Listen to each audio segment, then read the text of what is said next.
Y'all see the title, man. We get straight into it. Sorry, I'm testing the audio. Get straight into it.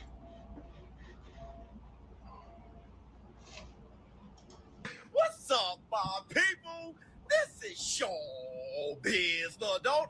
All right, man. Look. Hey, come on. Come on in. Come on in. The water's fine. Hey. Listen. I know I had a short. There's a short going around. Oh, wait a minute.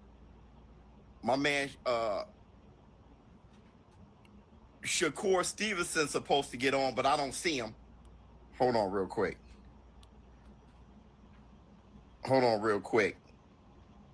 They said that he joined, but I don't see shit. Hold on, y'all.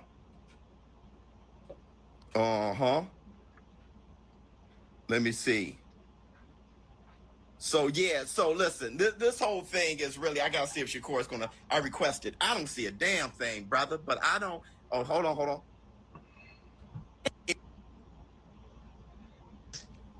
You get it? I'm old as hell. I don't do Instagram like that. There it is. Man, what up? Like an old man. Hey, listen, bro. Listen. How many times have you seen me live on Instagram, bro? Nah, I ain't never seen you live on Instagram. I don't know what the hell I'm doing. But listen, Shakur, I want to first say I totally get you, bro. You don't want to hear nobody get you effed up about anything that's going on right now. And you got some serious haters right now. Yeah, y'all be kind of like spinning it. It's like y'all be throwing like the fans off. So I just be trying to let y'all know my little piece. Yeah. So listen, here's the thing, man. What exactly got spun? What is he referring to specifically? And I saw it on X, and people were confused with your last few statements, right? On your interview, was that Halawani or something like that? But was you? I think you were on there, right? Yeah. Okay. We're gonna analyze the Ariel Hawani interview too. Okay. So you said that you'll fight Conor Ben at 147 rehydration clause. Yo, can I tell you where that came from though? Cause like people kind of misconstrue everything and they don't really understand shit. Okay, go ahead. Cause we don't all remember when you remember. You like a damn robot, bro. Yeah, I'm gonna put you on my brain real quick. So remember Conor Ben for Chris Eubank, his last outing, right? Or before his last outing. It was with a rehydration clause, right? Yeah, both of them were. So that's where I'm like, okay, Conor Ben, since you put a rehydration clause on Eubank, because after the fight, y'all was like, oh, Conor Ben was amazing. He looked so good. Oh, he was, man, nobody could beat Conor Ben. After that fight, that's what y'all was saying. I was one of them. Yeah. But then he fought with the rehydration clause. So, like, y'all don't even remember that. Y'all didn't take notes of it. So I'm like, okay, since he did it to Eubank, I'm like, shit, come on. I'm a smaller guy. I'm smaller for the weight class. Fuck it. Let's go to 147 and fight Eubank. But now I just see the video that you posted. You say, oh, well, you said this, but you ain't say Devin and Ryan at 147 for rehydration. But you don't realize what's going on. So before Ryan last fight, Ryan used my name to sell his fight. When he used with my Mike name, with Mike Coppinger. when he used my name, he was saying a whole lot of shit. He said one of the things that he said was, "I will go to 144 and fight Shakur." I'm like, okay, you will go to 144 and fight me. So then, fuck it, let's do 144 then, if that's what you're saying.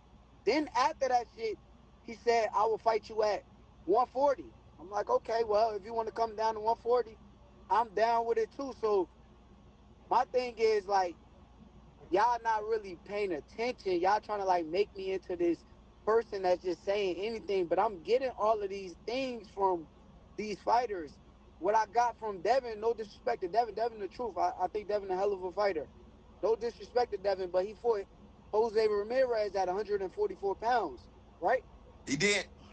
So I got the idea. I'm like, okay, since we never really can really be in the same weight class, he always a weight class ahead of me. We can fight at 144, meet in the middle. That way, he don't have to suck all the way down to my weight class. I don't have to go all the way up to his weight class, and we can make it fair. So I just think when y'all running these shits, y'all gotta like say what it all is. He basically saying keep it in mind when you're saying these things and really know what's the thought process behind these things getting said. Don't just come out and spin narratives in certain ways.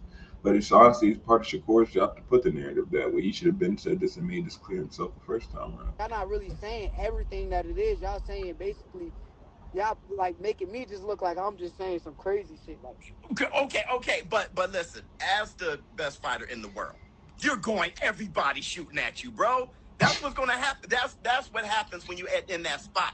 But I am gonna push you on this though. I am gonna push you on this because it will only be fair if I push you on something. If you can make 147, make 147. You can make 147 against Conor. That means you can make the weight. So if you can make the weight, then why not fight? yeah. Take their belts, fight Ryan, and fight Devin at their weight. Because once again, I'm not a 147 pounder. I'm actually a lot smaller than them guys that's fighting at 147 pounds. So I get it. I understand what you're saying. Shout out to Shakur for being self-aware and down to earth. That's how you know he's at a high level of fighting. That speaks to the confidence and that speaks to the high IQ he has as well. But what I'm trying to understand is, and I answered your question, answer Mhm. mine. Why am I the only fighter that y'all want to fight at 135, 140, and 147? Why do I gotta fight three different weight classes for everybody else satisfaction? Yeah, okay, check I know he didn't just say satisfaction. this out. I can only speak for myself. The only reason why is number one, I would want to see you against Ryan. I would want to see you against Haney. And I think I pretty much know the answer against Conor being after the pro grade fight. But I still would like to see that fight. With how spectacular you are, bruh. With how spectacular you are, I really 135. I'm not. I just know you're going to look even more spectacular. I know what Lomachenko can do at featherweight, but you really saw where he was at lightweight, right? Duran Yeah, fight at middleweight and all those things. Now, I don't want you to rush to 147, not at all. Speaking for myself, 140 is the sweet spot. But the smoke, a lot of the smoke is at 147. You get what I'm saying? But yeah. that's just from my perspective. The only reason Okay, why is because you're okay, so fantastic of a fighter. okay. But no disrespect, right? Why are you not asking anyway to fight at 122, 126, and 130? He should fight at 130. Why? I never Or heard you or ask or, for it. or, or wait a minute. Or wait a minute. Don't go to 130 yet until Bam Rodriguez. I want to see him against Bam Rodriguez. But But I'm asking you, why haven't you asked him to fight at these three different weight classes, but you're asking me? no, I don't want you to fight at three different weight classes. I'm only talking about 147 or 140. I ain't talking 135, nothing.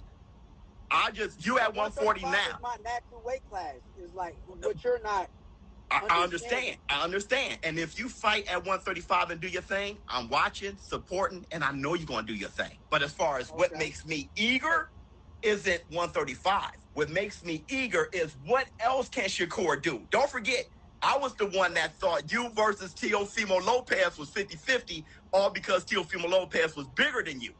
I saw what you did to Teo. I'm like, what else can he do?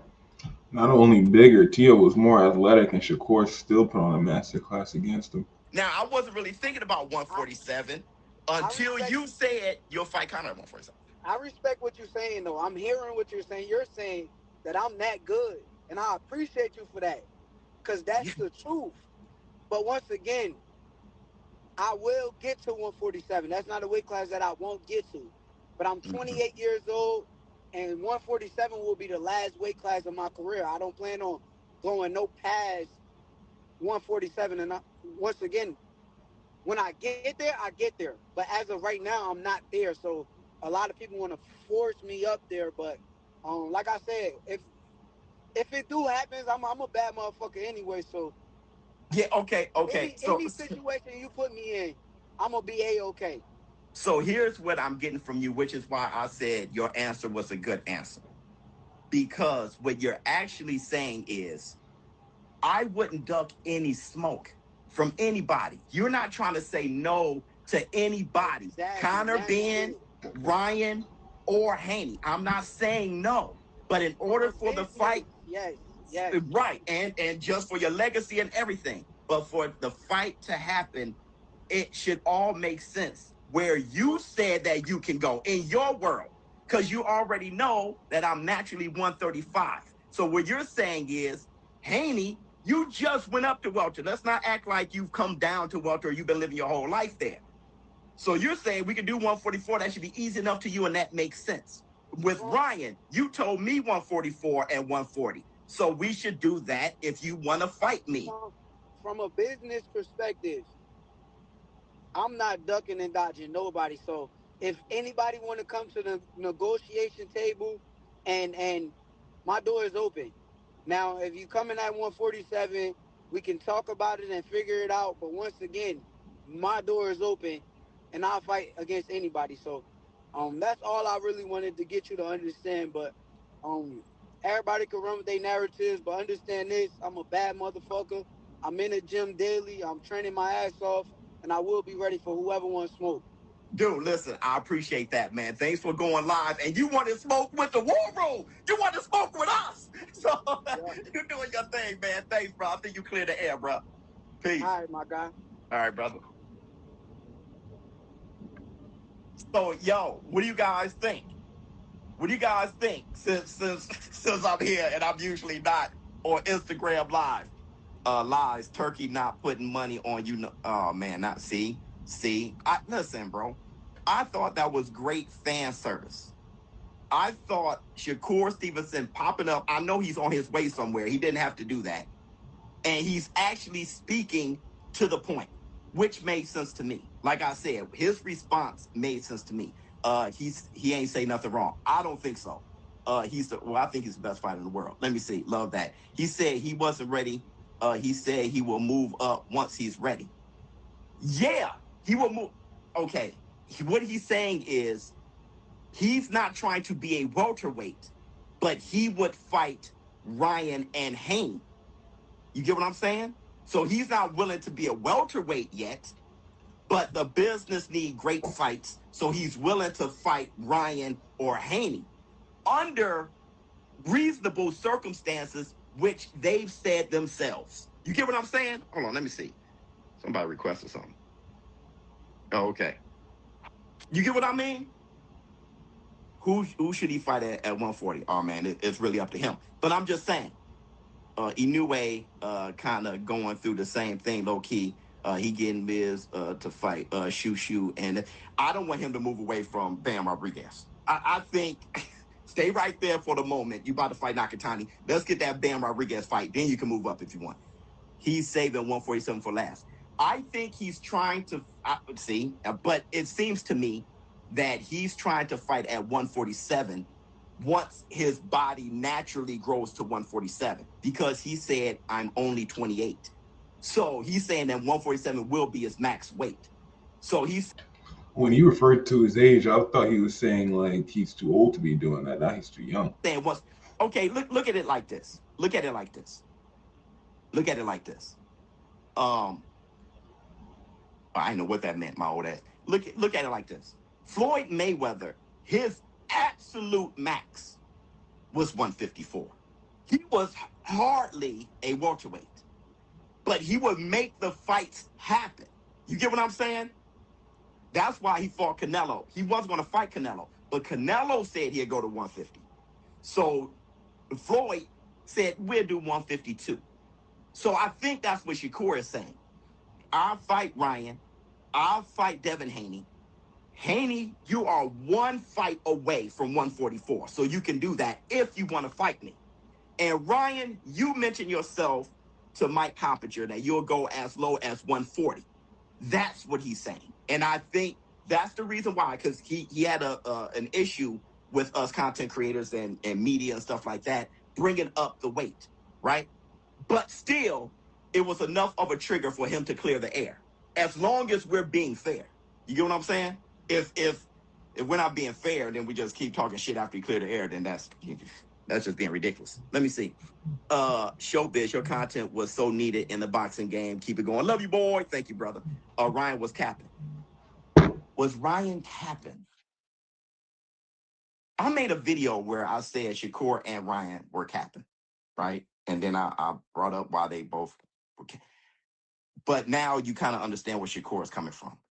I think it's up to Ryan now to explain where he was coming from. As long as it's not about being right, it's about knowing the truth. It's not about trolling and hating fighters and putting them under the fire. It's about being informed. And like Shakur started off saying, I just want to let you know where my head is at. So I think you guys ask the questions and you guys troll to try to get attention. And then I put out shorts and I'm yelling and screaming with a taco hat on. But when the response comes, then you have to accept it. I mean, that's the response. Ryan is him. Okay, yeah, back to Ryan. I think Ryan wants Shakur. Okay. But then you also have to think of where he is right now. Where he is right now is he's a WBC champion at 147. So I don't think it comes off as a cap. But I think what and for Shakur saw it as, oh, you just clout chasing and to get your fight built up because he said it before the fight. But I think it's mostly, I got to do the right thing. I got to do what's best, right? Defend the WBC championship at 147. I'm already here. No need to hop around. All right. I think he was genuine and wanted to fight Shakur. But I can get Shakur in the fact that we didn't start negotiations at 144. So you're a clout chaser. That's where Shakur is coming from. You can't blame Shakur from coming from that point of view, right? And the guy it's a cap. I don't blame you for thinking that. Shakur, in my opinion, wants smoke with everything. He's a truth seeker within himself, a truth seeker on social media, a truth seeker with the war room, a truth seeker amongst his contemporaries. So he's going to respond. If you notice, he'll respond to normal comments on X. It gets to him, right? He's like I say, it's like a robot. And he's admitted that himself multiple times, that certain words get to him and he reacts, and he's noticed the repercussions of his reactions from that. He remembers everything, and he doesn't want any door open or anybody to misjudge him, right? And that's why I appreciate him coming on to the live. I'm about to go and get some lunch and feed my kids. But hold on real quick. We need Shakur in there with Tank or Dev. Tank? Tell Tank to jump on, bro. Respecting him for showing up 100%. Okay, this is my last statement, brother. Obafemi losing Sunday. Hey, bro, if Obafemi lose, I'ma be pissed. This is the best crop. I'm sorry for putting a pin in the Tank conversation, but this is the best crop of African WWE superstars ever. Between him, Trick Williams, Obi, Bouncy, ridiculous. Okay, but Tank Duncan. No, Tank ain't Duncan. Tank got real life shit. Hey, I'm not laughing at him. It's true. Tank has real life shit. And I don't think it's fair to Tank. I don't think it's fair to Tank fans. It's definitely not fair to Shakur or Ryan or Devin or even Lamont Roach. I don't think it's fair to any of them to be bringing up Tank right now because there's nothing they can do about it. There's nothing Tank can do about it, right? Other than fight the fight that's ahead of him right now. That's the fight. I can give a damn, right? The ring and all that. Brother, the fight is what he's fighting right now. Then nothing happens if he loses that fight. You get what I'm saying? So he has to win this fight. And after that, we can talk Tank, whenever. Let me see. Shakur, something just happened. Yeah, he said, man, you acting real old, right? You have no idea, bro. I've never been on Instagram. I'm out here bad. get my hair cut tomorrow. Let me see. Thank you for saying that. All right, man. Listen, thank you guys for showing up and showing out, and special thanks to Shakur Stevenson for clearing the air. You guys can make videos about this or whatever and pick apart what you think, but his answer to me was that of satisfactory. All right, I'm out. Huh.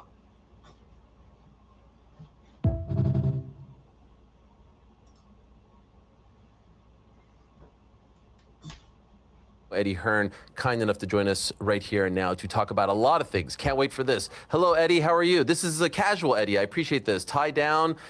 The work's done. You know, it is like 9-10 p.m. here, Sure. Ariel, you know? Sure. I don't know why I'm the last one when I'm 5 hours in front. Save the best for last, no?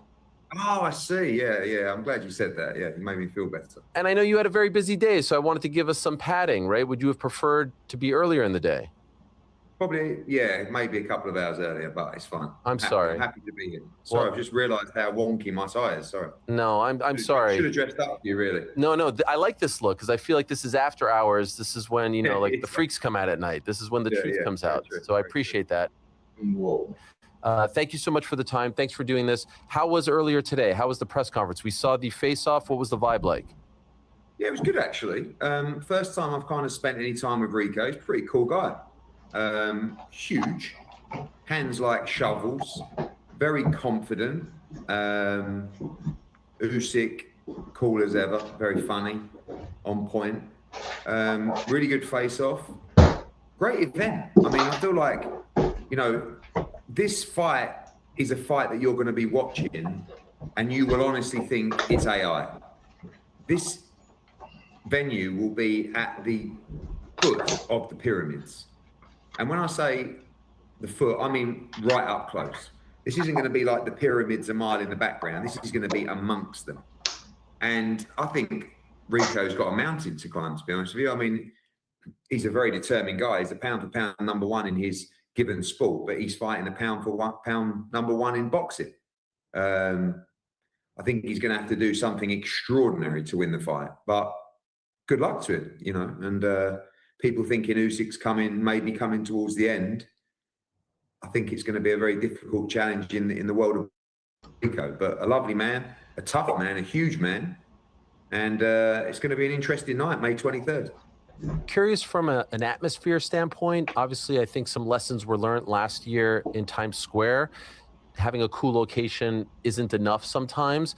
Will there be fans? Are they going to open this up? How will it look as far as the atmosphere? There will be a crowd there. I mean, obviously, don't forget, you know, it is a very unique location. It's not one that's going to be full up with thousands and thousands of fans, but there will be a crowd. And I think, you know, I've seen all the drawings, all the AI generated images. It looks spectacular. I mean, it really does. Like nothing I've seen before. Times Square was cool, but this is different. I mean, this is one of the wonders of the world. And, you know, it's going to be a unique event. So, yeah, people in attendance, atmosphere, excitement, and something very different. Obviously very stressful times in the Middle East right now. Is there a contingency plan in place if things get worse or you have to move the event? Not yet. I mean, at the moment, you know, we're keeping on top of that. You know, we was asked to promote the event on behalf of Ring Magazine and Turk El Sheikh, and it's obviously something that's being monitored, but not an immediate concern, and hoping when the event comes around, it won't be a concern at all. So all across it, but no plans to move the event at all at the moment. How does this work? Matchroom being the promoter of this event, you weren't the promoter of the event on Saturday at Tottenham, which we'll talk about in a moment. And so what happens? They come to you and say, we want you to run this, we want you to promote this, and here's X amount of dollars to do so, even though these two fighters in the main event aren't your guys? Yeah, basically. I mean, you know, Saturday's event was a Netflix event. We've been promoting the last few Riyadh season and ring events. Obviously, December 27th in Riyadh with Naya Inoue, January 31st with Shakur Stevenson and Teofimo Lopez. We also have a contract to promote the next ring fight in the US as well. And we're promoting May 23rd in Egypt. So we've been doing that a while now for His Excellency, and we love doing it. You know, we've got a great team of people. We like working with the seller guys. I would never call another man His Excellency. Pretty seamless all round, and I think we're trusted to do a good job. And I think we do it. You know, from our point of view, it's a bit different. We're not the actual owners or promoters of the event. We are, as I've said before, we're providing a service from our elite team to make sure that the event is run to a standard as expected by His Excellency in Ring Magazine. So important business for the company, something different, and something we've enjoyed now for, well, what is well over a year. You were in attendance on Saturday. Why were you in attendance? Well, a number of reasons. We had Justice Honey fighting on the undercard. We're in deep negotiations with Turki Al-Sheikh for AJ to fight Tyson Fury. He was invited. He wanted to watch Fury up close. Yeah, I just felt that it's something, given the situation that we're in, that we should be at, and we should be in the conversation for. We had meetings at the venue with Turki Al-Sheikh and the Netflix executives about the fight, and as it draws closer, just felt that it was an event that we should be at. Okay, so just working my way up, Justice Hooney, Saturday morning, reports came out that there was an issue as far as his involvement on the card with Spencer Brown. How did that get resolved? Yeah, I think the reports weren't entirely accurate, but essentially we have a multi-fight agreement with Justice Hooney. He fought on the card, and we didn't receive all the information that we needed to regarding his contract for the event. So again, a lot of the reports were incorrect, that we were trying to stop the fight. This wasn't the case at all. We were just simply reserving our rights and making sure that we were across the commercial contracts for the fight.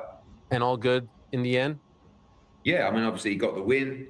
There's still a bit of paperwork to resolve, but these events are pretty wild, to be honest with you. Sometimes they're a little bit all over the place. I mean, we weren't promoting that event, so probably a little bit different to maybe what we're used to as well. But certainly we like the paperwork to be in order.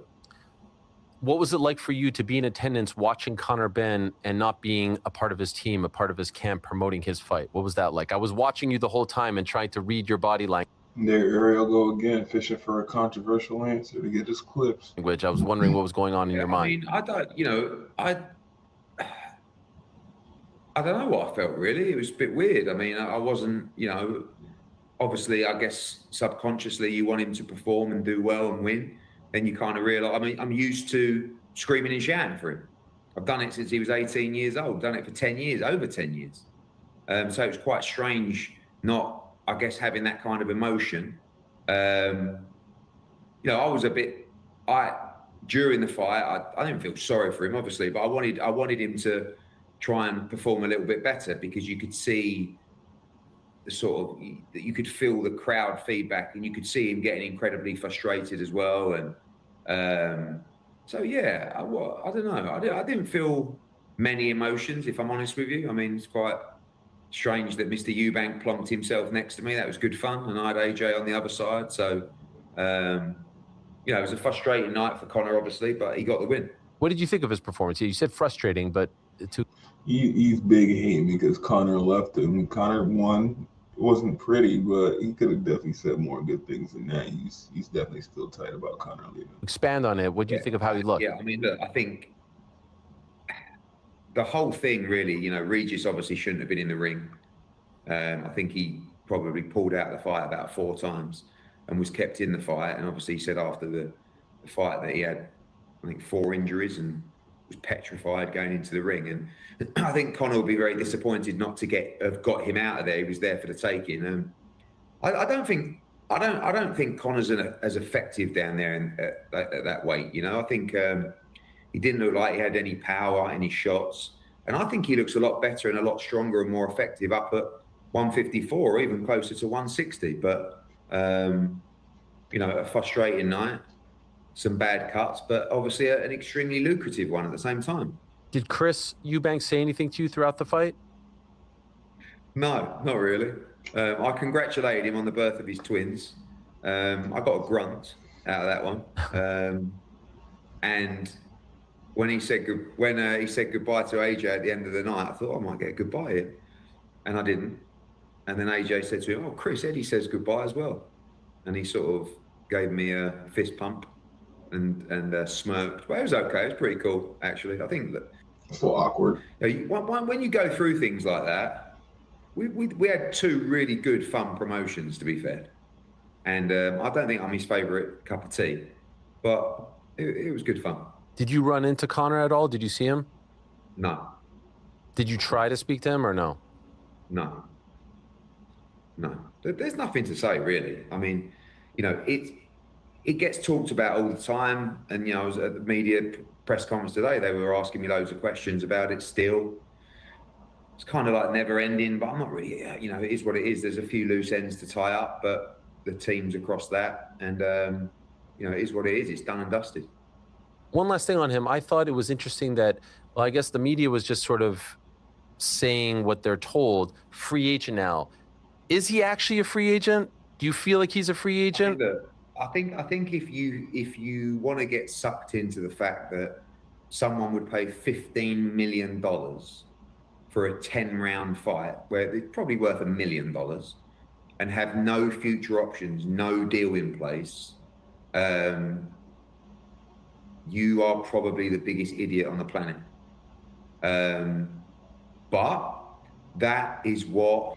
Before he was saying there was no way that was just a one-fight deal. Now, after confirming it's a one-fight deal, he's calling it the biggest idiot on the planet, or calling Dana White the biggest idiot on the planet. But to me, it just seems like Dana White had the money to play. Was reported to us. That was what we had to effectively match. And now it's a case of making sure there's that disclosure in place to prove to us that that is the truth. Of which we will be making sure it is the truth. And if it's not the truth, there'll be a major problem, and we'll get to the bottom of if that is the truth or not. I would be astonished if it is, but that's what Zuffa's lawyers told us. So, like I said, we'll look at full disclosure on that to make sure there was no prior conversations, no prior agreements, or nothing in place at all that would suggest that this fight is anything else than a one-fight deal for $15 million for a 10-round fight on an undercard with no future options. Did you see Dana White's video on Saturday promoting this fight? What, when he couldn't pronounce Regis Prograis' name? Prograis, I think he called him. Progress? Yeah. Yeah, I mean, look, it was like, I was quite surprised that, you know, you'd make that unbelievable investment and not even turn up. I mean, obviously, I know he has his UFC event as well, but I didn't see any senior executives from Zuffa at the fight, in the changing room. I mean, it's a pretty significant investment, isn't it? You must have some serious money if you're just willing to spunk 15 million up the wall in a 10-round fight and not even send anybody to sort of try and secure that deal post the one-fight deal. Quite astonishing. They must be very confident that they can carry on that agreement. Were you surprised no one was there? Of course. But it doesn't matter, does it, if you're already got him locked down? Mm. And so then the big one is obviously Tyson wins, and there's this big... Is he implying that when he goes to his fighters' fights that he doesn't have them locked down? Interaction afterwards, and a lot has been said about it. You just said that there were meetings at the venue with Turkey and the Netflix executives. Was the thinking that it was going to be announced and that didn't happen? What actually did transpire? I think there's a difference between we're all moving forward to finalise the fight and a fight being done and signed. Okay, and the first is where we are at the moment. It is absolutely our intention to try and close this deal with His Excellency, with Netflix, with everybody involved. But it's not done and it's not signed. And we have been here on a number of occasions before, not with His Excellency involved and not with this amount of money where the fight has fallen through. And, you know, we were asked to get into the ring, and I asked AJ if he wanted to get in the ring, and he said to me, I don't want to get in the ring and announce a fight that's not done. I feel like that's kind of not being fair and honest with the British public either, and getting people excited. What if it doesn't happen? You know, how many times have we done this before? So I said, no, I get it. So I told the guys we wouldn't be getting in the ring, and they said, okay, but, you know, he might shout something over the rope. I said, no problem, he can shout what he wants. And that's kind of where we got to. And I think on reflection, I think AJ did a pretty good job all round. I mean, it's quite easy at that point, Ariel, as you know, to just get in the ring. Next thing, you're in a ring announcing a fight that you haven't even signed for. And this fight is the biggest fight in the history of British boxing.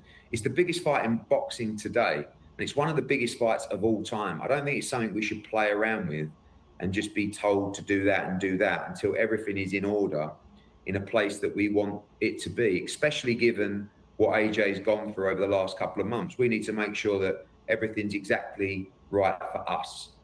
And as I said, we're fully committed to making this fight, and I fully expect this fight to happen. But it will happen at our speed in the right way, and hopefully that won't be too long. I'll go one step further.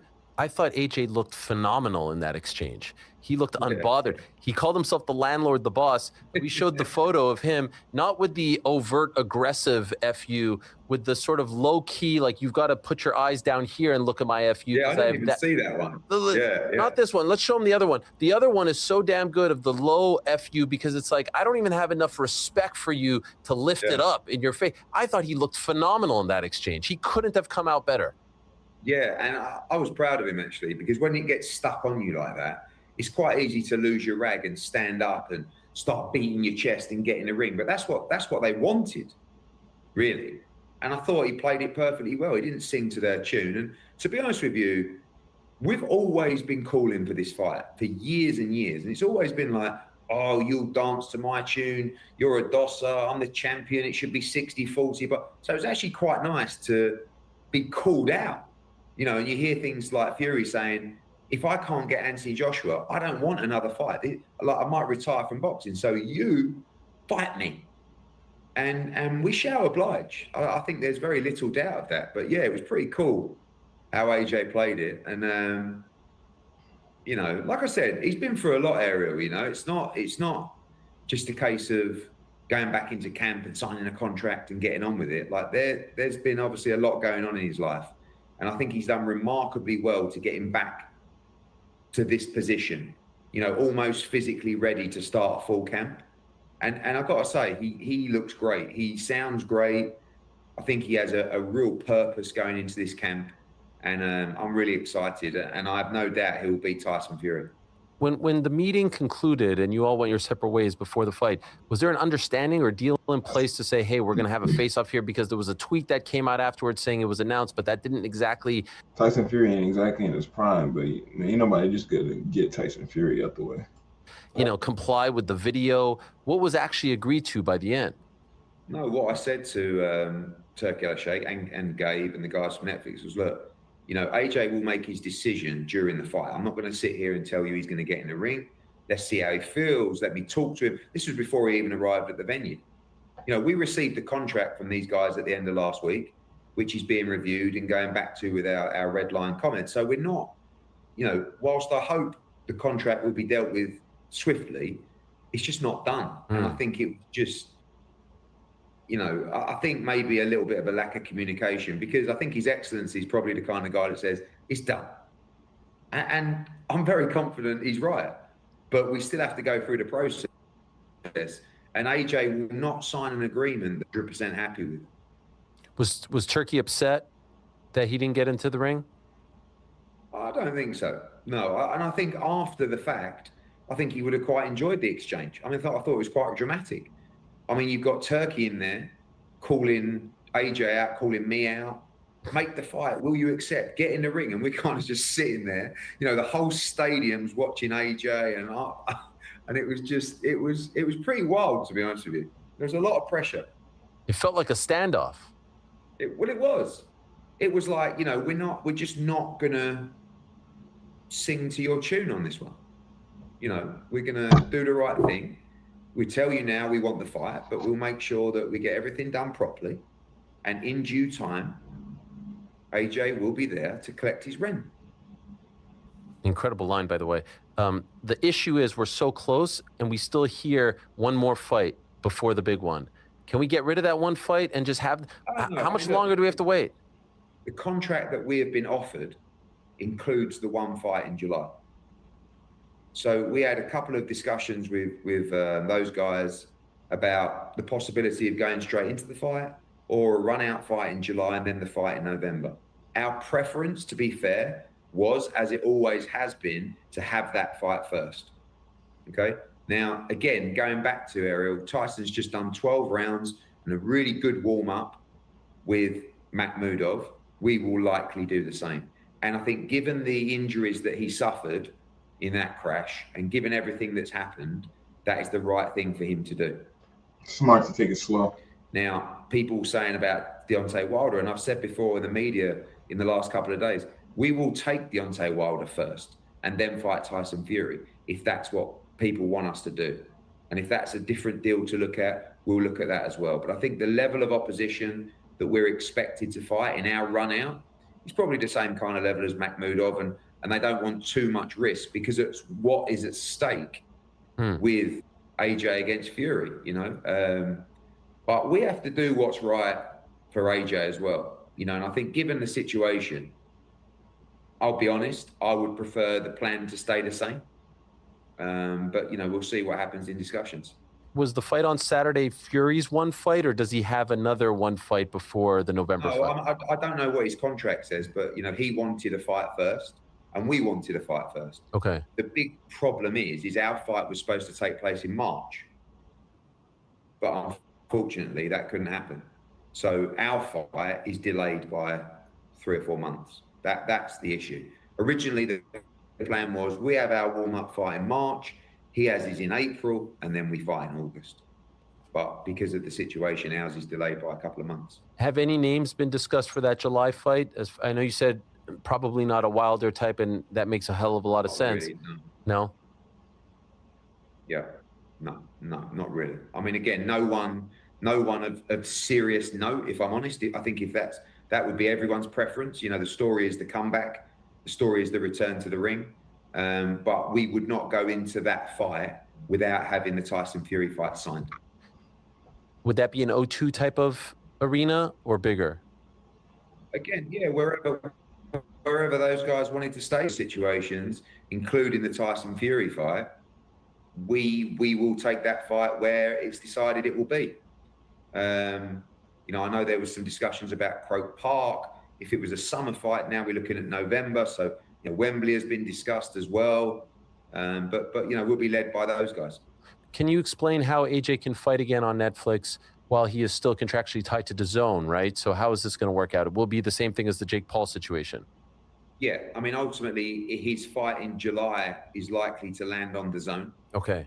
And then the fight in November is likely to land on Netflix. So again, a commercial agreement between all parties to make sure that DAZN, who are not just AJ's exclusive partner, they're our exclusive partner as well, are happy with the situation and the setup.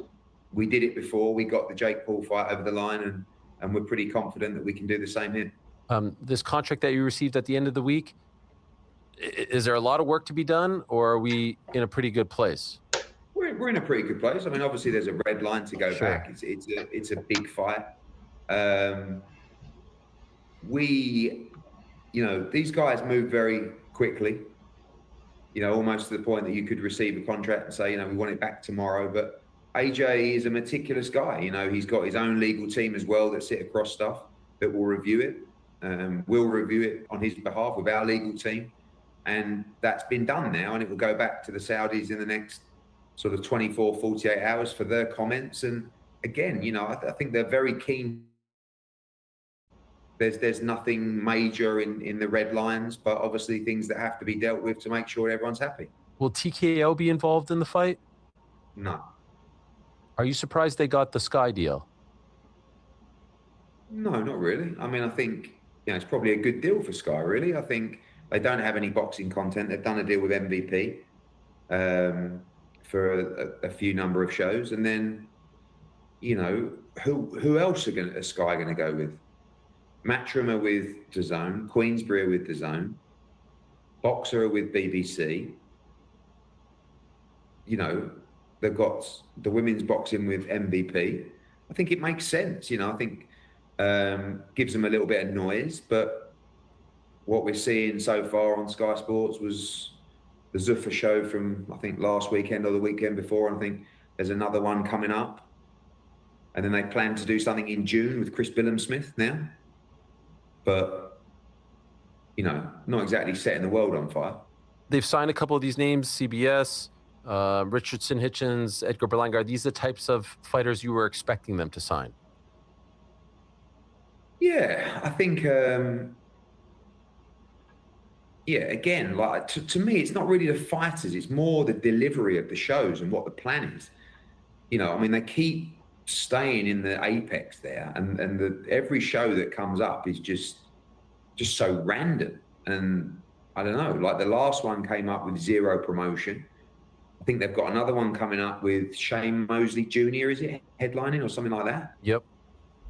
Again, like very little promotion. Is the league thing even happening?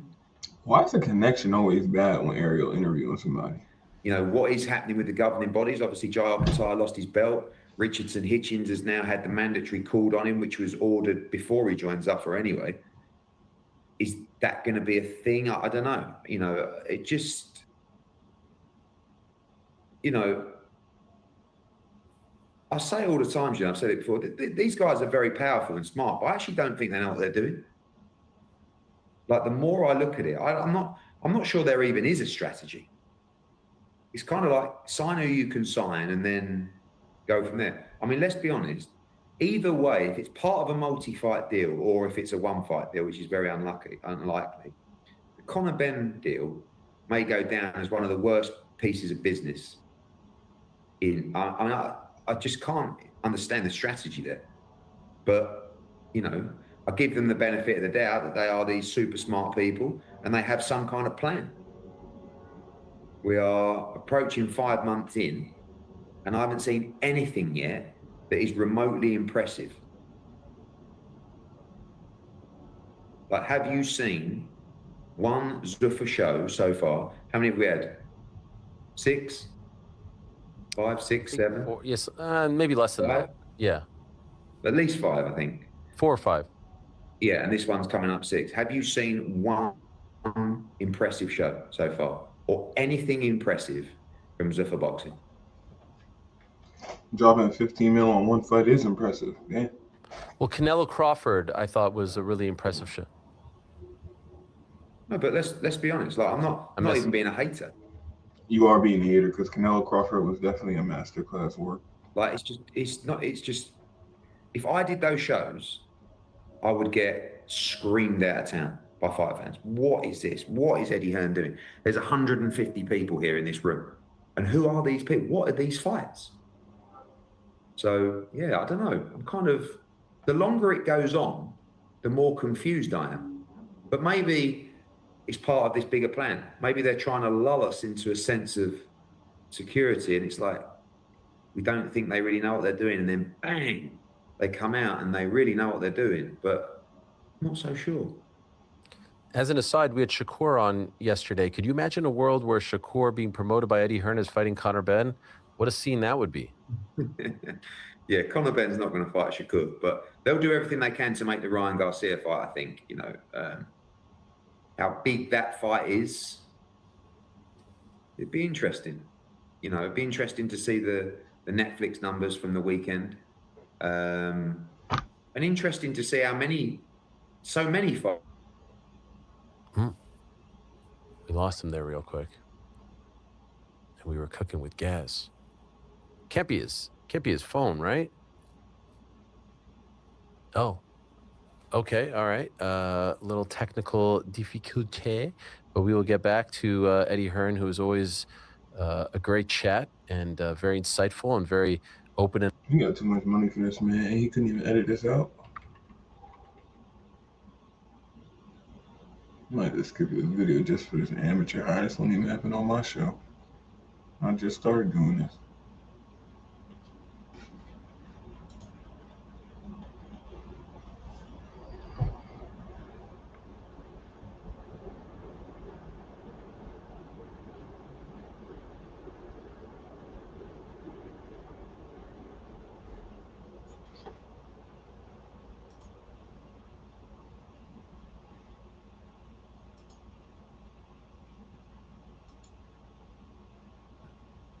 How big that fight is, it'd be interesting.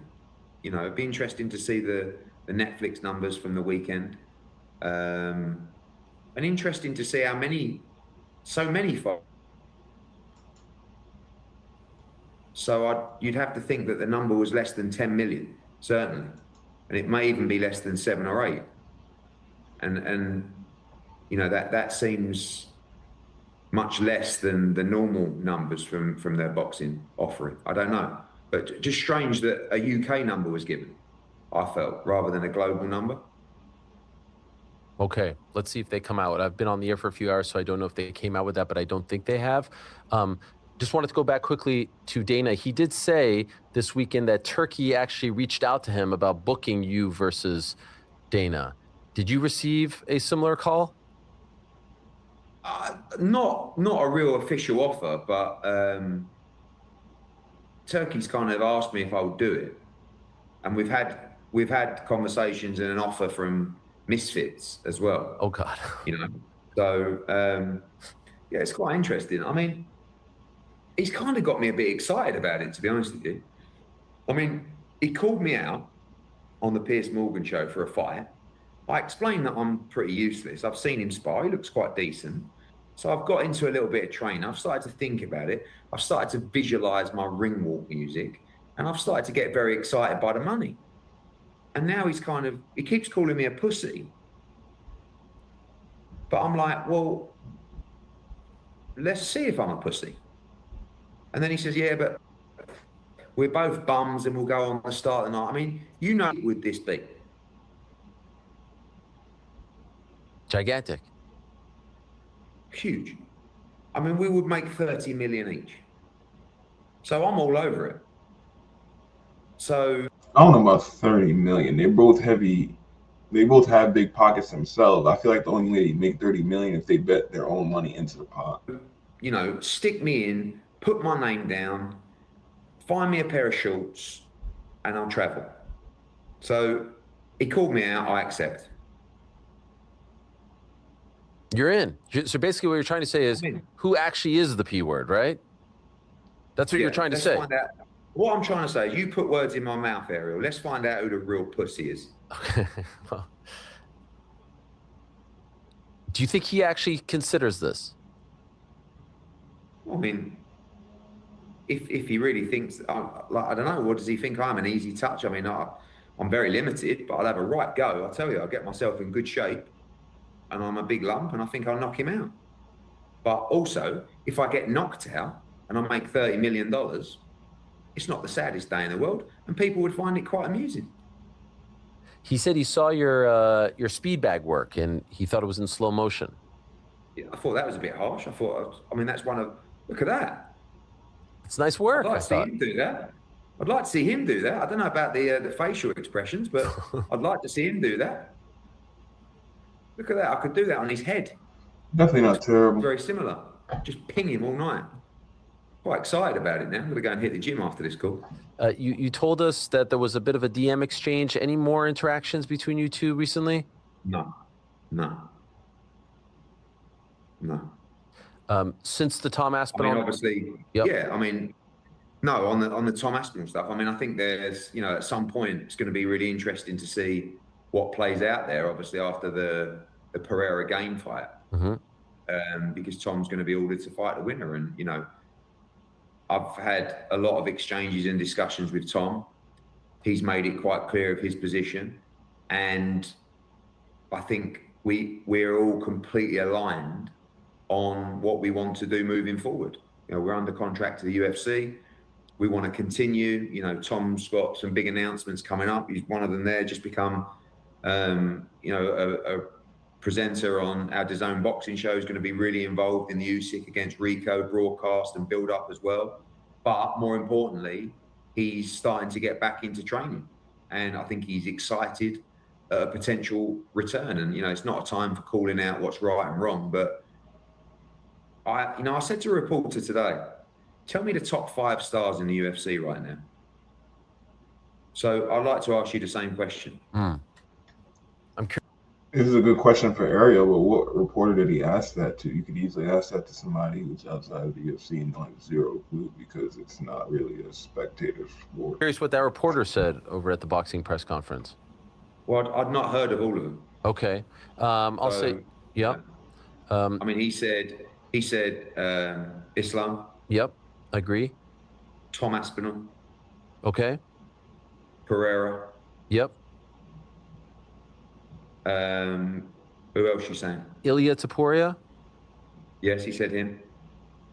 Khamzat Chimaev. Yes, and him. I think that was the 5. Okay. And I was like, I mean, And obviously Conor McGregor might be coming back in July. yeah, but I did say to him, active. Yeah, fair. Active. So, you know, I mean, I don't know. I just feel like right now I look at Tom Aspinall and think you are one of the biggest stars in the sport. And let's be honest, that heavyweight division is limited. And whoever wins out, Pereira and Gain, the fight with you is huge. Huge. So it's going to be an interesting discussion, because I think they really need Tom to return. And I think he can provide them outstanding value, huge interest, and big numbers. And we want to be respected in that fashion. Couldn't agree more with everything that you said. Have there been any talks about when they want him to return, etc.? Nothing. No conversations. He hasn't heard anything from them, nor have we. Only that Tom's getting himself fit and healthy and ready for a return, and he's excited. You know, he feels great. I mean, he's excited to have some support and an army of people and an organisation behind him fighting for him. So, yeah, we're very excited, and the aim is to help the UFC in continuing to build the brand of Tom Aspinall, and inadvertently that's going to benefit the organisation. We're going to make one of their champions an even bigger draw. We're going to make sure that he does bigger numbers. We're going to provide more value to you for him, so that when we come to the table and we're talking about a new deal or whatever it is, I can show you the value that he is bringing to the organisation. And the reality is that Tom Aspinall versus Alex Pereira, or the Game rematch, is a huge fight. In fact, it's one of the biggest fights that can be made within the UFC. Or John Jones, by the way, who still exactly used to say that. I mean, even better.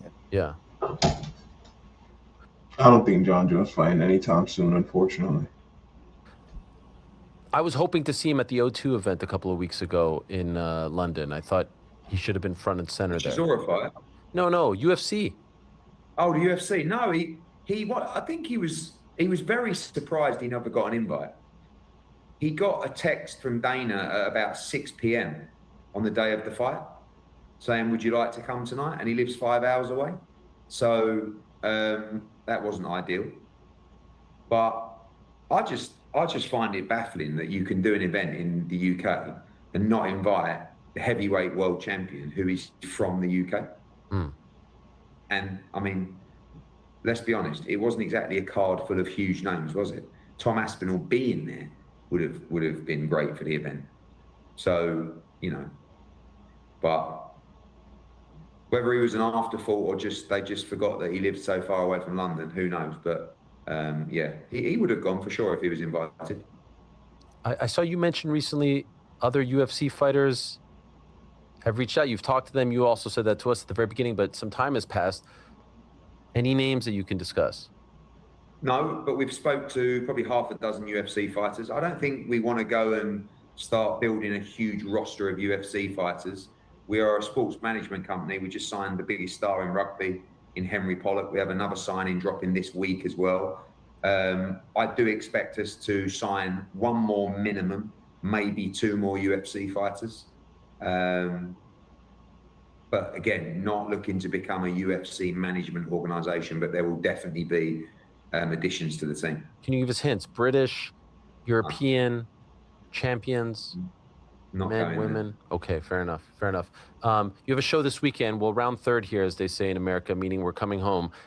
Show this weekend, Ben Whittaker, who's must-see TV in my opinion. Molly McCann on the card as well in Liverpool. Yeah. This is good stuff. Yeah, Ben Whittaker is my guy. Really big run coming up. So Ben Whittaker fights Suarez, who's a big power puncher. And this is a big moment for Ben, a big run, because if he's successful on Saturday, he'll go on the Boots Ennis and Zayas card for his American debut. Wow. At the Barclays Center, which will be huge for him. So he must win on Saturday. And then we're on a really big run. After Ben Whittaker, we're in Las Vegas for Jarrell Miller against Pero, eliminator for the world heavyweight title. Then the Wednesday, the week after, we're in Melbourne. Sky Nicholson headlines, Jake Wiley as well, our brilliant heavyweight Tera Moana. 3 days later, we're in Wolverhampton on May the 2nd for Conor Walker against Sam Eggington, which is sold out. Then we have a week off. Then the weekend after that is Dave Allen against Filip Hrgovic in the UK. Then the week after that, we're in Egypt, in the Pyramids for Usyk against Rico. And then May the 30th, we will announce a huge world championship fight in the US. And then the same night, Dimitri Bivol will fight as well. June the 6th will be Dalton Smith defending his world title against Puello. June the 13th will be the return of Bam Rodriguez, which we will announce this week. And June 27th, of course, the big one, Jaron Ennis against Xander Zayas. So a mad run coming up. And that's all wedged between, Ariel, Thursday and Friday, the 25th and 26th, the US Masters Darts at Madison Square Garden. Oh, yes. Which you know we love around these parts. That was incredible, by the way. It's completely sold out now. We're going Thursday and Friday now. Oh, I like that. Because England are playing on the Saturday afternoon. Brilliant. And then Boots against Xander is that night on the 27th at Barclays. Wow. Yeah, England's playing over at MetLife. And golly, what a freaking weekend that is. That is tremendous stuff. You went through the whole list there. So Whittaker, if he wins this, gets to fight on that card, which is tremendous. And I saw the seating chart, tickets flying, correct? Really going well. I think we're close to 10,000 now already. So wow. I think it was 16, 17,000. There's going to be a complete sellout at Barclays. Really, really happy. I mean, look, for me, this is the fight that turns Boots into a superstar. You know, Xander, you have to give him unbelievable credit. He's 23 years old. He's the unified world champion. He's fighting really like the bogeyman, whatever you want to call it, of the division. He deserves massive respect. You've got a huge Puerto Rican fan base. You've got thousands coming from Philadelphia as well. For me, this is the fight of the year. And I'm really pleased to be holding it in New York. I love MSG. I like the Barclays Center for this one. You know, I think it's going to be a great little crowd, great atmosphere, and tickets are flying. And this is just Top Rank, Matchroom, DAZN, no Sella involved, no ring, no anything. Correct. Yeah. It's you know, we're doing a lot of business now with Top Rank, which is good. You know, this is the third fight we've done this year, and there's 2 more World Championship fights that we're negotiating for May and June. So it's working well. I think, you know, DAZN have been really smart bringing all these promoters together. You know, you've got every big name fighter locked in to DAZN, and you know that solidifies their position as the global home of boxing. Incredible as always, Eddie. Sorry for keeping you up. Sorry for putting you on last. Pleasure, mate. But it was out of respect. Truly the best for last. Wanted to have some time to. It really was. It really was. But thank you so much. Really appreciate it. Congrats on today and all the great stuff coming up. We appreciate it as always. Cheers. Take care. There he is, Eddie Hearn, the head man over at Matchroom Boxing, and of course Matchroom and the Match. Too loud. Inside the ring, baby. Welcome back to Inside the Ring. Max, Cop, Shady, and we are joined now by Manny Pacquiao, who on my list, I know a little bit about boxing history, folks. Other than Sugar Ray Robinson, I think this is the greatest pound-for-pound fighter who ever lived. That's number 2 on the all-time list. The CEO of Manny Pacquiao Promotions, Jazz Mather. Guys, thanks for joining us. Thank you. Before we get to the Floyd Mayweather news, I know you wanted to touch on a recent business deal that you've entered with Team Boxing League. Can you tell us what that is? 9-figure deal, also makes Manny the owner, an active fighter of the San Diego TJs franchise. What is all this? So we're taking, you know, what we've basically done is we got involved in a sport. I mean, PBL is a team sport, right? So you're looking at men and women competing on the same team. Manny's going to have ownership in the San Diego TJs. Nice. It's a league of destiny that we help inspire, empower fighters and stuff, and we get them involved in this. Competitive, 12 different weight classes. And, you know, with Manny having ownership in that, it's a big thing. I mean, we've already been in business 4 years. They're looking to expand. Manny's going to be the first of many more people to join in this. So what's your pitch? You have a pitch Do you have a pitch? How do you pitch That sounds very interesting, actually. people to join this league? 'Cause I want to join. So how I pitch me? To be honest with you, We have pitch. He wants to join. He wants to fight. Look, He's great at saying. It's not If you're looking for someone to get in the ring and say, "This is your guy." fighter Yeah. economics. Fighter economics. Okay. So different from traditional boxing. In TBL, the fighters actually have a piece on the upside on sponsorship participation, equity participation, revenue sharing from the actual fights, the gates, etc. So it's very, very, very different. You're not just limited to your purse. It's an NFL-like model. So it's the teams own the league in the end, right? So you have access to growth. As the league grows, the team grows. And there's some very, very, very big guys and big funds that are involved behind this.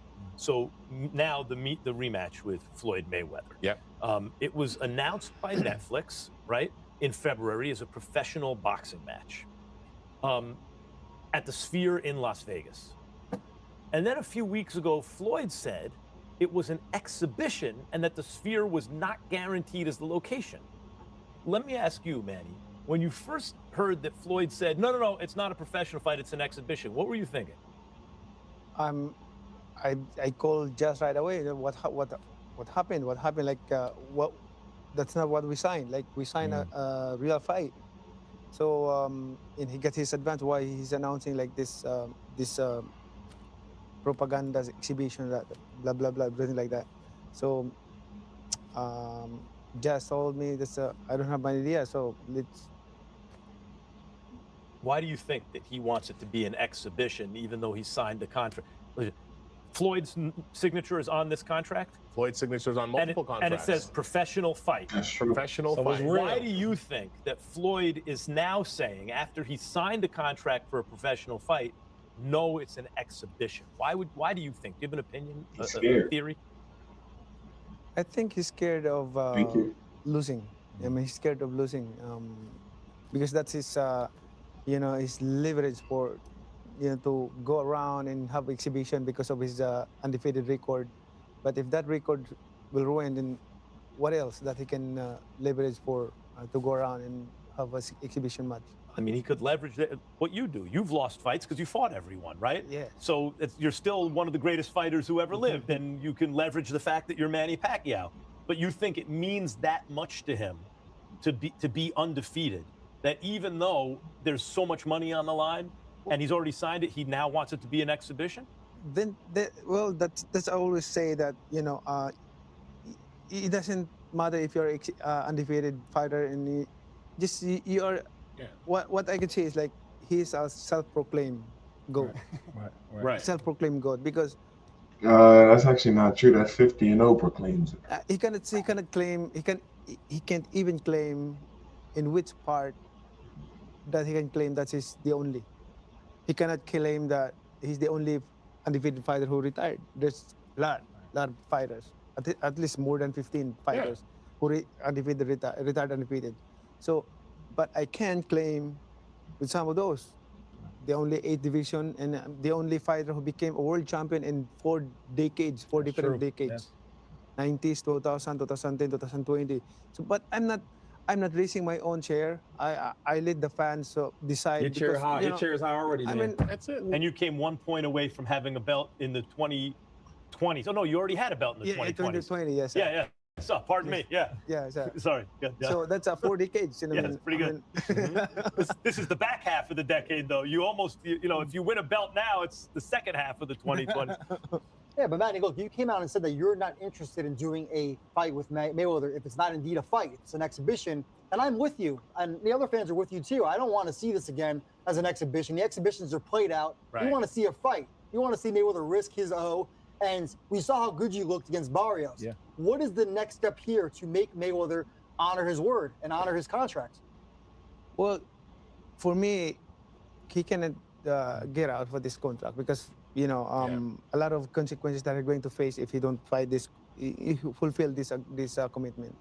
But I want to ask you this though, right? Because all the fans in the world, when you say Pacquiao versus Floyd, everybody wants to see it. That's why Netflix got involved. Yes. And if it doesn't happen as a pro fight, all that money being involved, you're not going to say we ain't fighting because of that, right? Yes.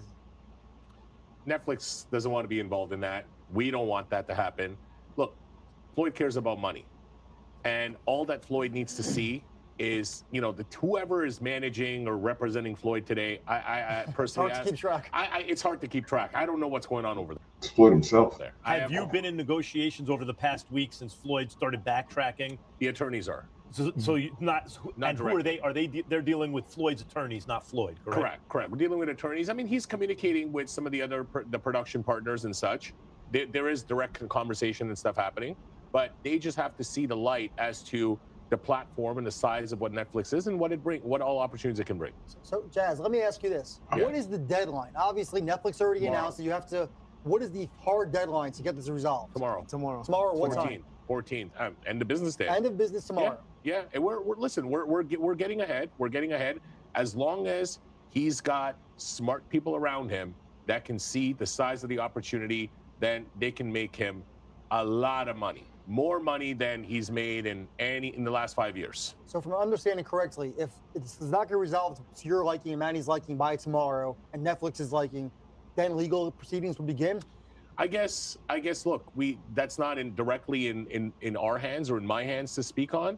There's many parties involved, but all I can say is we are making headway on it. There is a contract in place, and I think better sense will prevail here. We hope it will. If that doesn't happen, though, because that's the biggest fight that everybody wants to see. Correct. I don't think it gets canceled. Correct. And that doesn't happen, then what? Because when you got Netflix involved, I mean, listen, we have, when I first brought this up to Manny and we started talking about it, he shared some concerns with me about this, and obviously me having been on that side for a long time as well with Floyd. I know how that operation works. So going into this, like I advised, I told everyone in advance, like we're going to run into problems. We're going to have roadblocks. We're going to need to pivot.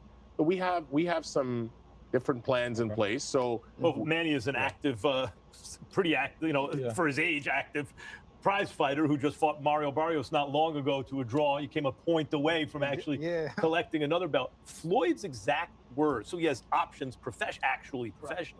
Floyd's exact words were, quote, "It's an exhibition, so we're both winners. We just want to go out there, entertain the people, put on a good show." When he said that from where I was sitting, he kind of gave away the fact that he really doesn't want to risk the record, right? That kind of gives it away. How do you feel about that? You're a respectful guy, but as a fighter, how do you feel about that position he's taken? Well, what I saw is like, I think he's scared. He's scared of his record. PFO. We don't want to ruin that record because, like I said, that's his the leverage to go around. And But how did you feel toward it? Did you respect it? Did you not respect it? As a fighter, how did you feel? As a fighter, I'm a fighter, and I respect everyone. I mean, opinion. I respect everyone's decision. But I hope that, and on that decision, announcement of Floyd Mayweather, he will, what he signed is a real fight. So he should fulfill his commitment. Have you seen any of Floyd's exhibitions that he's fought through the years? Did you watch any of them? No. Okay. I was wondering what you thought as a scout of how Floyd looked. To me, this sounds like this comes down to what does Floyd value more, money Can't or scout his from own, exhibition. right? And Manny, look, obviously it didn't go your way The money comes from it, though, so I would say he values the O more because the money comes from that. when you fought Floyd in 2015. Still the biggest fight in boxing history, business-wise. Shattered all the records. Everything you accomplished. Max saying that you're number 2 pound for pound ever. That's right. If you do beat Floyd, where would that rank for you in terms of your accomplishments, even at this age? At this age? Yeah, wait, how would this rank as far as accomplishments if you Of do all the beat things Floyd? you've done in your career, the fights with Barrera, Morales, Ledwaba, Margarito, Mosley, Even Keith Cotto, Thurman at that age. Hatton, Yeah. like where would this rank? This is the most important fight Marquez. in my career because a lot of people like who is the greatest, who is the like the blah blah blah, who's the winner like that. Because Floyd Mayweather is just like running around, and he won the fight. I do want to ask you this though: when you guys were both at your prime, right, and we waited for 5 years till you guys fought, why didn't you guys fight in that period where you were the man, he was the man? because I'm a boxing fan. You one of my favorites. I need to know so when I can tell my kids why y'all both didn't fight at your prime of your career. You know what? Because that was way back as Floyd is my fan. One of my fans. He was one of your biggest fans? Yeah. Like, in other words, Floyd didn't want to take the risk at the time. Okay. Yeah. Jazz, you said that Floyd already took an advance on his purse, right? He did. Okay. How significant is that number? And then it was reported, I don't know if it's true or not, it was reported that he also used the contract as collateral to take another loan? There's one loan. Okay. Right. So I mean, there's so many things that go around, right? There's one loan, but yeah, the contracts are, for that loan, the contract is collateralized. Like that Mike Tyson exhibition contract that he has, it is collateralized against that loan. You know, I mean, that's the lender's underwriting process. So this is inside baseball or boxing contracts, as it were, but what are next steps? Like, if he's already taken an advance from Netflix or the loan is used as collateral, et cetera, I don't know how it gets pretty complicated. What's the recourse? Get the right advisors around you. No, I mean, if he digs in his heels and he doesn't have the right, what is your remedy? Like, do you guys have a way to remedy the situation? I mean, look, our remedy is strictly legal in what we're doing, right? We're taking the approach, and you can't control a person's actions, right? Like he's going to sit and sign documents, go out tomorrow and say it's an exhibition and confuse everybody, right? It's not a fact. But what can we do if he just chooses to sit at home and not go and step in the ring, even on fight night? I mean, there's a limit to how far anybody can control a situation.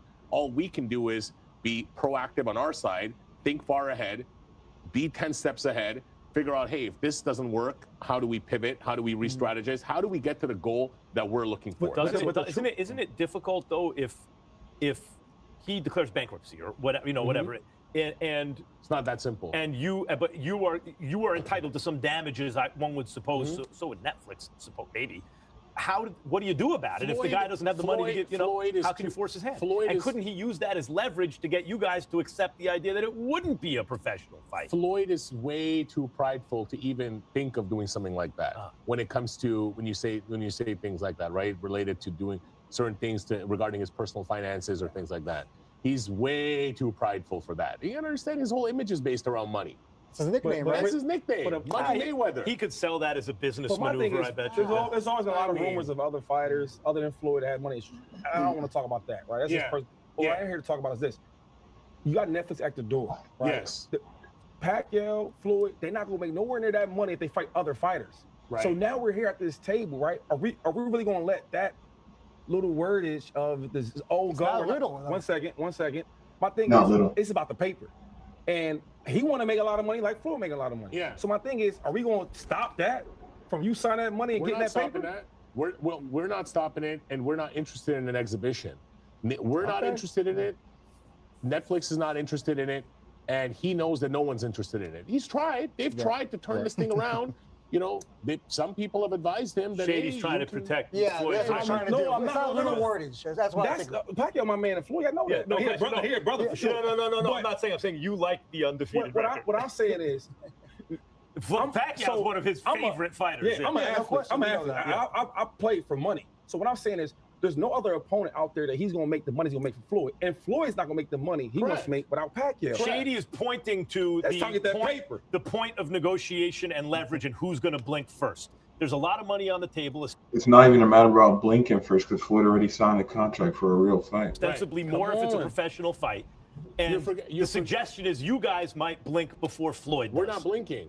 We're not blinking. This ain't a listen, I am by far the worst person on the planet to play chicken with. So we're not blinking. These are the contracts. They're signed. It's a done deal. Simple as that. He signed the contracts. He got paid advances against all the contracts. He got a loan. He's notarized the loan docs. He made Did you guys get any advances? Come on. Did you guys get any advances? Of course, Manny got his advance. Okay. And like you said, to me, the most you can't take a contract, have it announced by Netflix, authorize your people to go and post Netflix and follow them, and they don't do it on Instagram, right? We have all those so messages. if the fight's off, he's not responsible for his advance because he honored the contract to his ability, but Floyd is, or is he responsible for his advance? As of right now, he's not responsible. Got it. But we also looking to enter a proper partnership deal with Everwonder, with Netflix. Like, we're doing good by them. You want to be good partner. Like, yeah, we're doing good business. We have more. Jazz, thank you for your time, because coming up, Manny, you're sticking around. We got you. Your guy's not here to help you. We got you all ourselves. Close the doors. More with Manny Pacquiao. This is Inside the Ring. Did they kick him out, or was he actually leaving?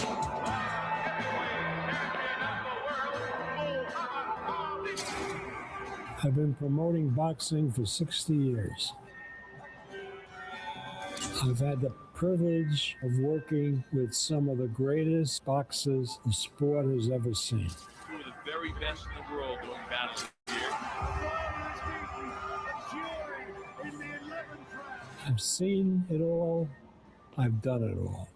But this isn't the end of an era.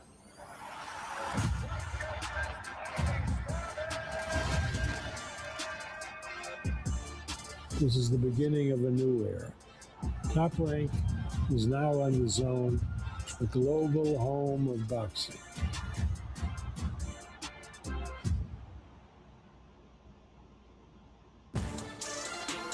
Welcome back to Inside the Ring. Max, Malik, Cop, Shady, Manny Pacquiao. Manny just said something to me before we get anything else, because I always wonder about this. The guy who everyone's looking for the next so-and-so, right?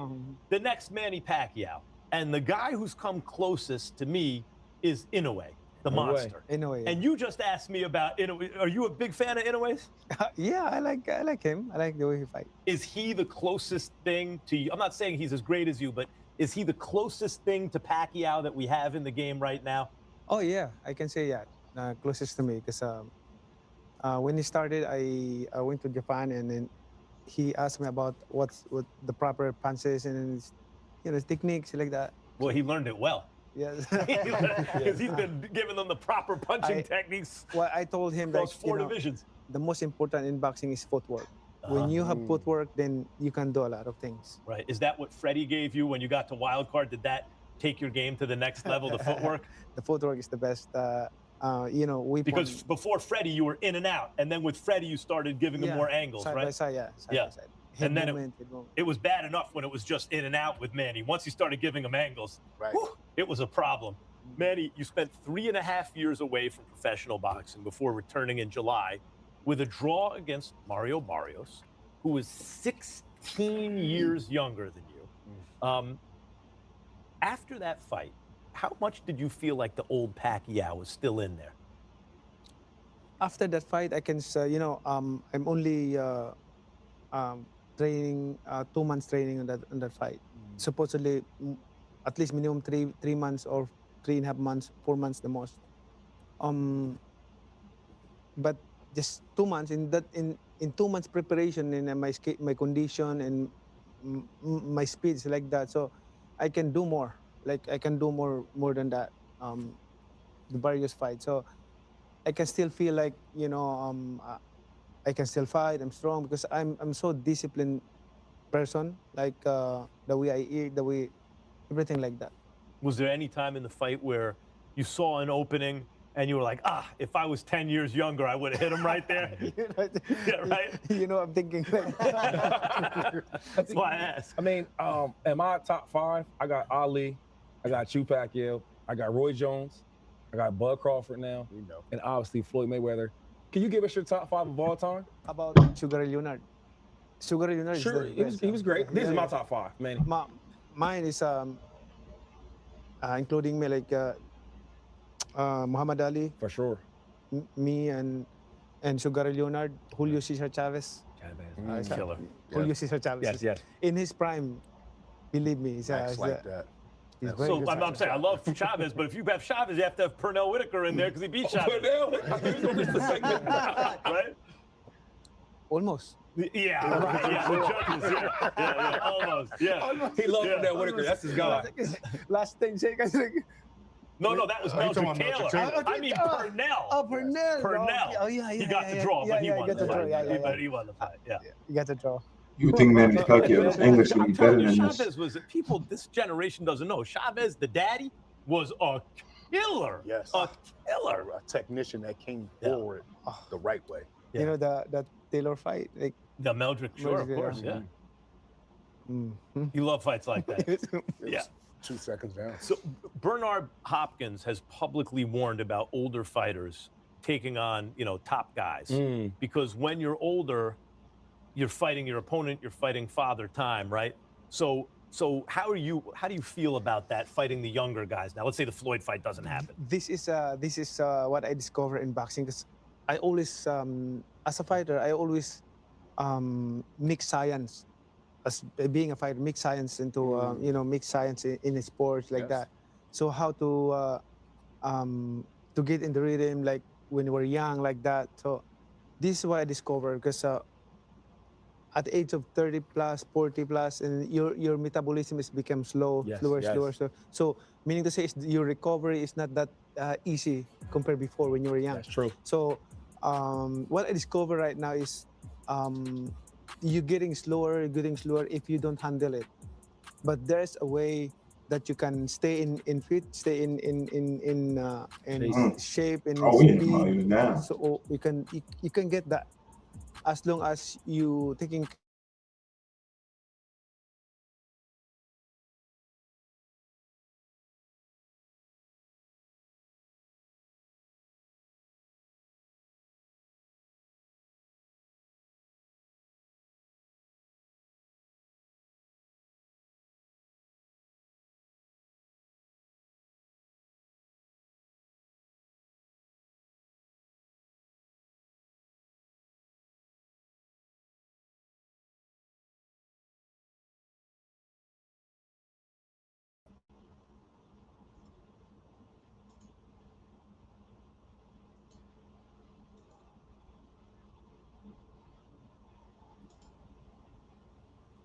Oh, that would be different than August fight. But on August fight, we did a routine that we not usually do it before the fight.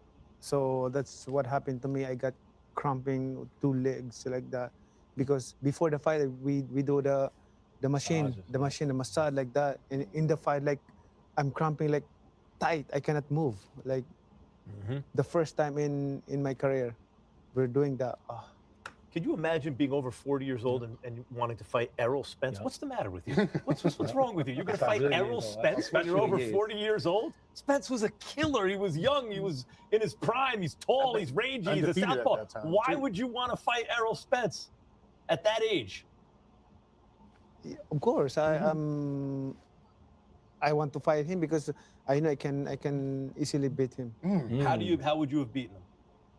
By speed. Boxing is not about your strength. It's not about your how you strong to punch.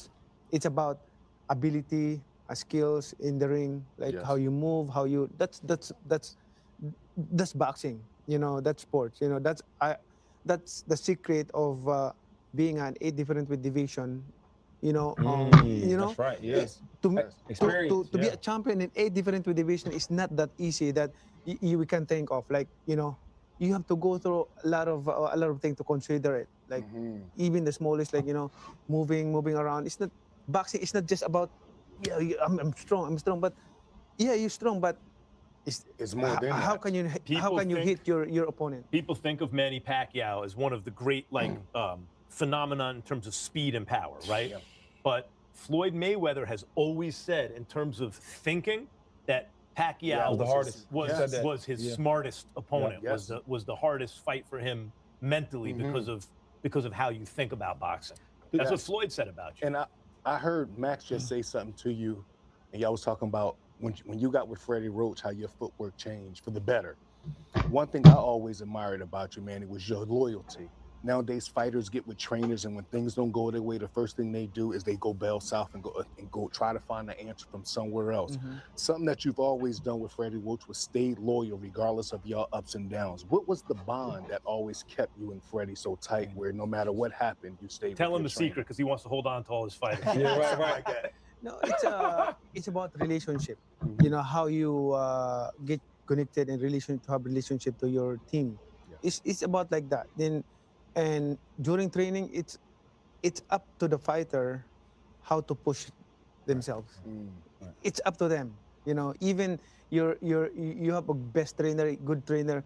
If the fighter is lazy, don't push something. Right. You know. Yeah. Right. You He's have to basically saying you can't babysit your fighter. you can't want it for him. The fighter has to want it. Yes. And Exactly. he brought up Errol Spence. In our team with Freddy, usually the trainer will push you to do extra round, but in our situation, they're watching me to stop. Right. To stop. Don't overtrain. Yes. Don't overtrain. Don't stop. Overdo it. And we come to the point that they off the time because I don't stop. You don't get to be Manny Pacquiao in any walk of life by being lazy. Right. Hey, hold on, no more questions. No, we have to get to the game. I just want to. Are the producers in there? Does this thing work for you? Our coach is mad at me. See how the coach is mad at me now? See?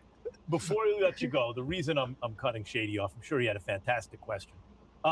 We want to play a game with you, okay? Where we name a fight between someone you fought, because you fought everybody. Yes, he did. And then a current fighter. Now, when I say the name of the guy you fought Shane Mosley, right? Yeah. But you don't have to take you fought an old Shane Mosley. You can make him in his prime, okay? Mm-hmm. Take Shane Mosley and put him in against the guy we're going to say, okay? So you tell us how the old fighters would do against these young fighters. We're calling it Pacquiao Pick'em. Here we go, the first one. What would happen if Antonio Margarito fought Devin Haney? You fought and beat Margarito. Beat him up. Devin Haney will beat Margarito. Why? Speed has a power. By the way, Okay, Debo. see how a lot of guys, the older fighters, will always say the guy he fought was better than the new guy. Pacquiao will shoot you straight. Yeah, I thought that was a great answer. Okay. Yes. How about Oscar De La Hoya versus Ryan Garcia? Oscar De La No, Hoya is yeah. fine. Yeah. Oscar De La That's Hoya an is easy prime. one. Yes, of course. Pretty damn good. Just about as good as it ever got, right? That was good. How about this one? Floyd Mayweather against Terrence Crawford. Floyd Mayweather against Terence Crawford. I think Give me Terrence. Terence Crawford. Why? Huh? Why? In both prime. Like, Both the prime. You think Crawford is? Why do you like Crawford? he has advantage. He is a southpaw. Right. By the way, a switch hitter. I agree. I think Bud beats Floyd. I believe that one. Man, he keeps it simple. I think and Bud straight gets to that one for sure. That's a really good point. I saw Crawford as a southpaw. He mastered it. Like he know how to handle his advantage. He to maximize his advantage against orthodox. And then how about Floyd against whoever that's supposed to be? Oh, that's supposed to be Terrence Crawford? Never mind. All right. Juan Manuel Marquez against Naoya Inoue. Inoue beats Marquez. No hesitation. Yes. Yeah, no hesitation. Wow.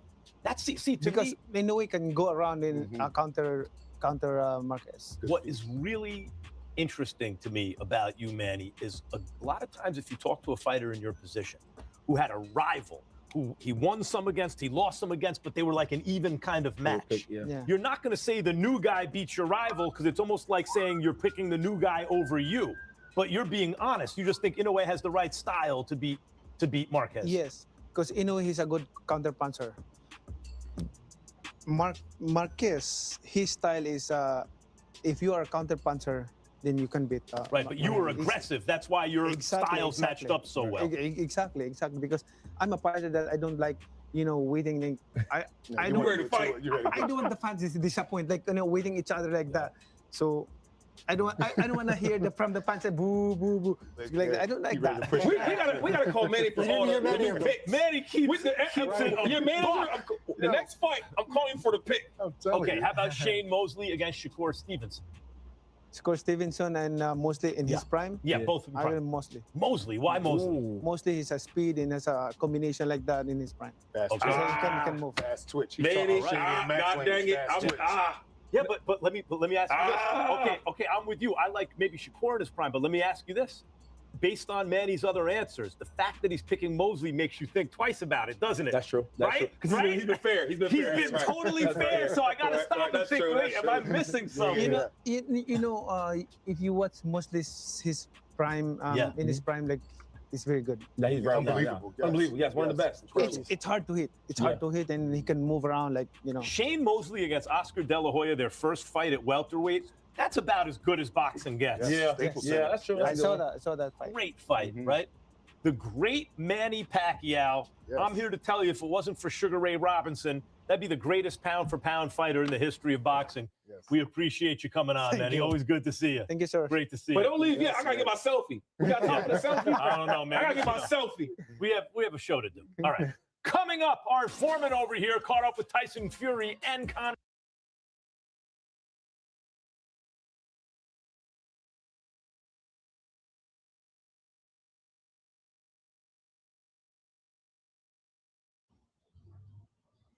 I don't know what it is. We're going to continue from yesterday.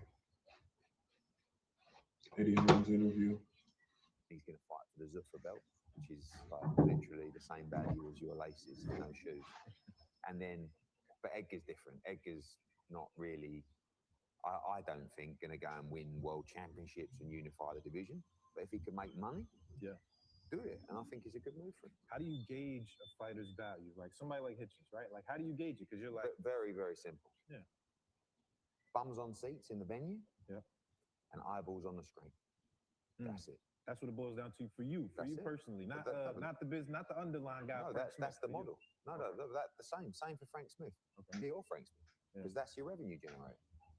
Because if you don't sell tickets, you're not bringing a revenue to the show. If you don't draw eyeballs, DAZN are going to say this guy doesn't deliver value for us, and that's the problem that we've had with Richardson, but a lot of fighters as well. You know, like the reality is. But everyone's different. You've got Edgar, who sells more tickets than Richardson, but probably isn't as talented. But Richardson that sells no tickets, but he's very talented. Yeah. So you can't just we have to do our job of trying. That's why I got him the Cambosis fight at MSG. I paid up for the rental of the theatre, which is a fortune. Yeah. Because I wanted to try and build him to try and turn the corner of becoming a star. You know what I mean? But it's definitely not. So you're willing to take a loss to try to. We did, yeah, we did. But we might at that time. I mean, Keith Connolly messed up bad because he got offered a brilliant deal from us like a year ago, but they messed it up, and then they ended up getting half of that. When you say messed it up, does that just mean over negotiating, like you're overcooking? Yeah, it's greedy, like But you got to push for your fighter. So, but you've also got to know a great deal when you see one. Yeah. And then they ended up getting half of that to fight Duarte, which obviously pulled out of the day before. So I don't know how that's going to play out. But I hope, listen, you become toxified by the business and the sport sometimes. But he actually has a good heart. Like he's a good kid, Richardson. But unfortunately, you lose your head a little bit. I always laugh when you go on Instagram stories. He's like that. Shining the diamonds. Yeah, he's from Brooklyn. Yeah, he's got like the Mercedes badge on his car. It's like, But listen, good luck to him. Good luck to him. I mean, listen, the boxing business is a nasty one. I mean, we watched it play out with you and Conor Ben, obviously. He did an interview yesterday where he said, he said he didn't regret his decision, but he also was like, I got love for Eddie. I didn't, there's no hate in my heart for Eddie. Yeah. I mean, do you look at it like it was just a business decision that he could have done better? It's business's decision. It's all business decisions. What kind of question is that? Decisions are fine. Like, there's nothing, the argument of this is, well, I had to do what was right for my family. Yeah. Cool. I would always want that for you as my friend. But you don't think that after everything I did for you, which was save your career, which was make you, I don't know, 20 million, which was bring you back from the lowest depths of reputational damage and stand by your side and fight for you every inch of the way, that I deserve for your lawyer to write me an email to say, here's an offer we've had, match it. Yeah. And then when I text you and say, hey, let's have a chat. Like, I feel like, we've done a lot for you, to get a reply to say, no, like deal with my lawyer and once it's all over, I just thought, wow. But that just goes.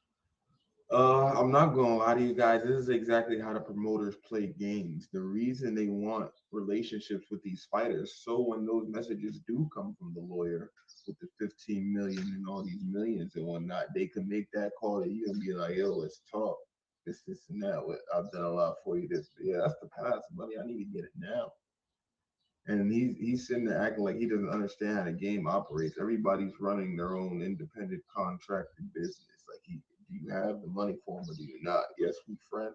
This is why sometimes you really shouldn't do business with your friends because of reasons like this. And he's talking about how he felt. This and that. This is not a game of feelings. Feelings get you hurt in boxing. So it's frustrating to see a business quote unquote mogul like Eddie Hearn say something as foolish as that. Like, your relationship doesn't matter when the bigger checks come. Like, you can still be friends after if you was really friends. If he was really his friend, you'd be happy he's making all this money at the end of the day. It's to show the man. Yeah. Like there's a lot of different people. Let's take Anthony Joshua. If someone approached Anthony Joshua and said, "Listen, I've got a massive deal for you, right? Don't tell Eddie." Yeah. Blah blah blah blah. The first thing he would say was, "Speak to Eddie." He wouldn't even go, "Go on then. What's relevant? Why is it relevant what another man's decision would be as opposed to somebody that's trying to make more money? His decision would be if Anthony Joshua did it, that's good on him. He's loyal to you. That's good for him. He may not need money like Conor Ben needs money. Number. Right. You go, Eddie's my guy. Speak to him. Done. Yeah. Right? Now, if you did say, all right, let me know that if you wanted to go down there and find out the number, I don't hold that against you. Mm-hmm. But then what you do is you phone me up and you go, just to let you know, these people have called me. They've offered me 15 million. Yeah. Right? And I go, they've offered you 15 million for a 10-rounder against Regis Program. Yeah. And he goes, yeah. And I go, okay, well, listen, firstly, seems like Turkey might be involved, whatever. Let me go and see if that exists. Mm-hmm. And if not, I think you might have to take that deal. Right. That's how it would have played out. Right. And just like I said to you before about Canelo, about Turkey, as long as you know where you stand and people are up front with you, can look you in the eye and say, listen, mate, whether you think this is right or wrong, this is what I've got to do. Yeah, I got you that. go, no problem. And I'd say to him, I'm so happy. He's basically saying he understands why he did it, but he's still mad. For you. You know, I'm disappointed we're not involved, but, you know, maybe we can be involved. Maybe we can, you know, help structure the deal, whatever. Yeah.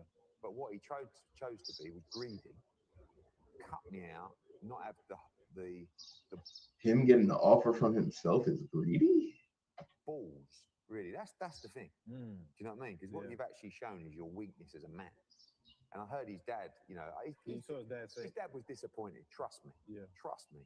But his dad has also got a back, Conor. You can't, you know. But also at the same time, I don't think there's anybody who has an ounce of common sense or respect or, you know, pride or goodness in the heart that doesn't agree that how can you not even speak to the guy? Yeah. Do you know what I mean? We never fell out. Yeah. We were close. He leaned on me at all times. I lent him, you know, this is a thing. He says you didn't lend him. And he'll be apologising in public because he'll also, legally, he's got a problem. Because when he said that, he said, no, he never lent me a cent. I'm like, whoa. Yeah. Firstly, I lent you $500,000 to buy a house. And then secondly, I lent you nearly another $500,000 to buy a car, which you never paid me back. Why would you lend another man money to buy a vehicle? For 3 years with no interest until I said, when you're good, we'll deal with it then. Ah, so that's the game right there. He puts the down payment early on, and he knows he could bring back up later when the bigger offer comes. He always knew the bigger offer was coming. He's just mad that Conor Ben took it. Yeah. Then he said, no. What actually I meant was he never lent me money for my legal fees. So he wanted me to lend him money to defend the 2 drug tests. Yeah. And I was like, didn't we? Oh. And then my team come back and went, yeah, we did. And what made it worse for me after that was I realised that I lent him the money for the legal fees and I never even asked for it back. And he still lied in the interview. Wow. And I said to him, look, I'm not trying to be like a pussy here. Yeah. But you can't say that when you know I did.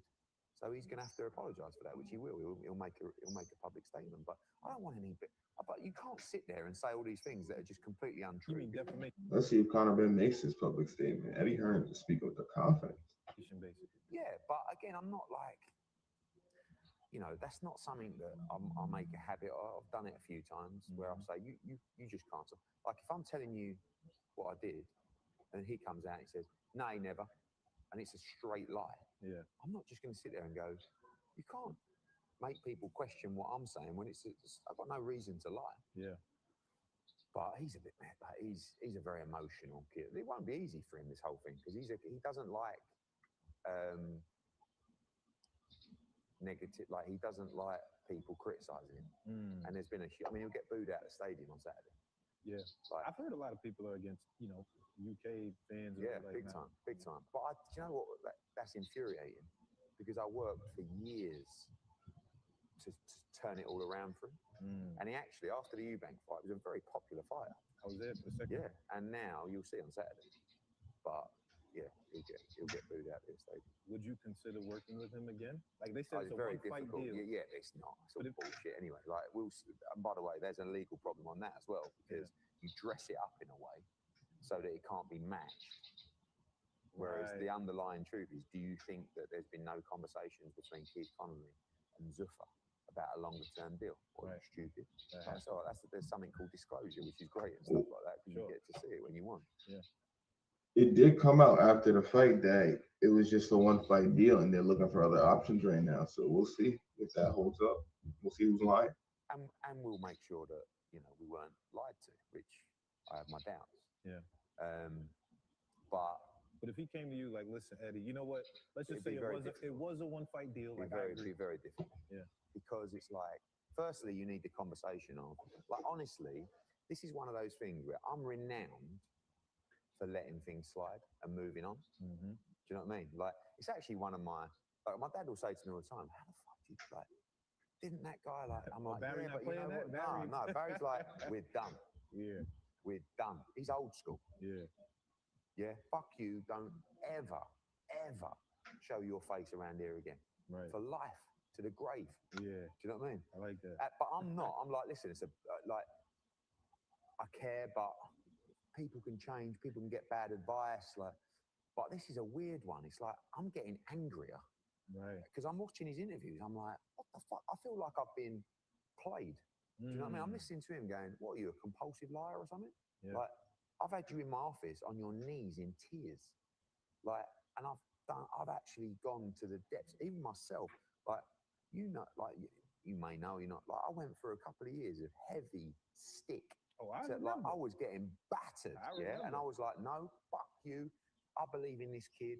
I'm standing by, and it was like, when they said the eggs, they was killing. No, of course, yeah. But it was like, no. And then I'm listening to this back. I'm like, what was it, a bluff? Like what? So it's actually making me more angry. Yeah. And the fact is he's never tried to say, listen, can we have a chat? Can we have a meet up? But honestly, if he did now, I'm not even sure what I'd do. But ordinarily, I'd go, yeah, cool. What would y'all do? You taking the 15 million, or you trying to meet up with him and hear what he got to say? I know my answer. Like, we'll have a chat, but I don't know. It's a weird one. I wanted to ask you about the Dana thing, because you said you guys are managing the UFC fighters now. Obviously, you got Tom Aspinall was the first signing. I kind of liked it when you did it. Like, it kind of, it showed you got some balls, right? Like, you pulled the Conor, you pulled your move. For you, was that something you were already looking into, or was it like, well, I got a match, we got a match? Yeah, as a group, I think we have massive potential as a management agency. We don't want to manage boxers because it's a conflict of interest. And obviously you can't in the US because of the Muhammad Ali Act anyway. Another thing they're trying to get abolished. So we've been looking at an agency for some time. And then obviously this happened. And then Tom Aspinall's dad reached out to me. He's like, look, got a few problems. Would you ever think about representing? And I was like, wow, this is cool. So Eddie signs the UFC undisputed heavyweight champ. Yeah. And it allows me to look at their business, look at the contracts. And of course, from a profile perspective, a noise perspective, it was interesting. But I also believe I can do a great job for Tom. And we're doing that already. Yeah. And it's frightening what I see when I open up those contracts. We live in a world in boxing where, and good luck to them, but fighters are drastically overpaid in terms of the revenue in the pot. Yeah. Right? In UFC, they're drastically underpaid in terms of the revenue in the pot. But like literally, Tom Aspinall, who is one of the biggest names in UFC, is the heavyweight undisputed champ. Like, you've got guys who are opening up the broadcast on shows that most people have never ever heard of that are making more money than Tom Aspinall. That's And crazy. it's like, I can't believe it. By the way, congratulations, UFC. What a business. Yeah. That ain't fair. Yeah. Like, it's just not fair. Like, and Tom Aspinall comes out of a bout, gets 2 of his eyes gouged out. He's had 3 operations on his eyes or 4 operations on his eyes. For what? Like, now he's got a rematch Pereira or game. Like, it's not even really, for the money he's supposed to be getting, it's not even really worth it. By the time you pay your taxes and your team, yeah, what, to go back in there and lose your sight or something like that? Like, you got to be fair. There's 80 million in the pot. Don't be giving my guy $1 million. Fuck, main event. Yeah. You know? I see. Tell me about this. We just had the Wilder Chisora fight. It was a good, like, I'm not gonna lie, I enjoyed the old guys. It felt like 2 of my uncles like rumbling in the backyard. It didn't feel like a boxing match. But you know, there was the one clip where you guys are standing on the side, you and AJ. He walks right by you, doesn't look at you, no one says anything, but you can feel the tension. Oh yeah, like, in for the sure. clip. Yeah, it's like a thing. What did you make of that moment? Like him? Great. Like, I mean, it's like we need that. Right, and that was the thing with Wilder and Chisora is, I mean, I was 6 feet away. It wasn't the sweet science, but it was gripping. It was thrilling. It was like, and obviously AJ was there screaming and shouting because he loves Derek, and you know, I never really, do you know what? Through the whole fight, I never really even thought about AJ v Wilder, and then. When we were standing on the ring walk area and he was walking down, it's quite a famous scene there. I was like, oh, fuck. Like this. And he came down and he's like, let's do it. And AJ just sort of went. Just looked at but everyone around was like, whoa. Like, and I started thinking to myself, this is a big fight. Yeah. You know, I mean, look, they're both, like AJ's definitely in the back end of his career. Wilder's definitely in the back end of his career. You know, I said yesterday, I think some of the... Seems like a no-brainer to me. We're going to fight before we fight Tyson Fury, right? Yeah. And we're looking to fight Tyson Fury. We'll see what happens at the weekend, but probably around November time. So we're going to fight around July. I said yesterday, a little bit tongue-in-cheek, but we'll take Wilder as our warm-up in July. Yeah. When you imagine AJ went Wilder and Fury straight off the bat in 2026, especially after everything that's happened. Absolutely. You know, like, I think... And... Listen, Wilder will always be dangerous, but I just think AJ flattens him. Why did it not happen before? Because I interviewed Wilder in December. Don't forget that everybody signed for that fight. Yeah.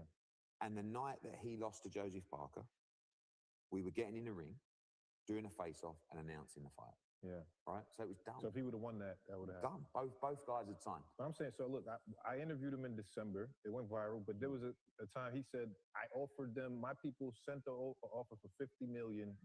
And he said, I think Joshua wanted it, and Eddie was the one that turned it down. What he did was, he sent an email from Deontay.wilder@gmail.com. Swear truth, right? Might have been a Yahoo account, right? But from his own personal account, saying, hello, Eddie, Anthony, whatever, I would like to offer 50 million for you to fight me. That was it, right? Yeah. So I reply and I go, thank you, but could you tell me, like, could we get a contract? Yeah. Who's paying the money? What's the details? Blah, blah, blah. And they come back to me and they said, you have to confirm you accept the fight before we give you that information or send you a contract. I'm like, what is this? This is like, so I said, no, send the contract and we'll, you know, and that was it. But for me, it was always a game to say, well, we offered them 50 and they turned it down. It's like, all we did was ask for a contract. I never replied saying no. I just said, where's the money? Yeah. Like, I can't take, is this even Deontay Wilder? I don't know. Could be some guy, next thing I've got to pay a 20 grand deposit into an account to get the contract. I don't know, is it? Right. So that was what happened. But back in those days, it was wild because then Al Heyman, John Skipper from DAZN, I think Lou DiBella, whoever it was at the time, they all had a meeting. And then Wilder got offered something crazy, like 40 million, 60 million for like a multi-fight deal. And they turned it down. And Al turned it down. You know? And it was like, I've got to be honest, like there was a lot of bad feeling at that time between AJ Wilder, me, Al, Like, I had a meeting in New York with Al to talk about the fight. Because you and Al? Yeah, me, Al, and Shelley. Okay. Finkel. Yeah. And he weren't happy.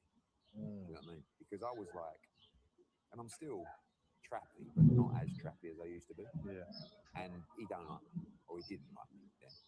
Because I met him previously when he wanted to do the Chavez Froch fight, and he was all over me, very pleasant. When I met him this time, he didn't even want to look me in the eye. I thought, this fight ain't happening. Right. You know what I mean? So, yeah, I think that's what happened. But I think everyone's matured. I mean, Wilder's matured. You can tell that he's like, yeah, cool. So, and I have as well. So now I'm like, whatever, let's just make the fight. Whereas back then it's like, fuck you. No, fuck you. No, all right, we're not doing it. Right, right. Which is, not good, really. How does it get for you to be that close with AJ? Like you building friendships with your clients in that way? Because I feel like, I would say it's like a dangerous game, but right, like how the Conor thing is. I want that because I want to be emotionally invested in the journey, because that's the enjoyable part, right? I don't want it to be a job. I don't want to just worry about it. I want to see you achieve your dreams, make a load of money, but I want a small, not just a percentage of the money, but a percentage of the emotion. Yeah, my dad always said to me, if you can get 1% of the adrenaline that a fighter gets when they walk to the ring, you're very lucky. I feel like I get 50% of that adrenaline sometimes. Yeah. Actually today is the 10-year That's an excellent quote. I'm taking that one down. anniversary of when Anthony Joshua won the world heavyweight title. Oh, wow. And I look back, I've been working for him now for coming up to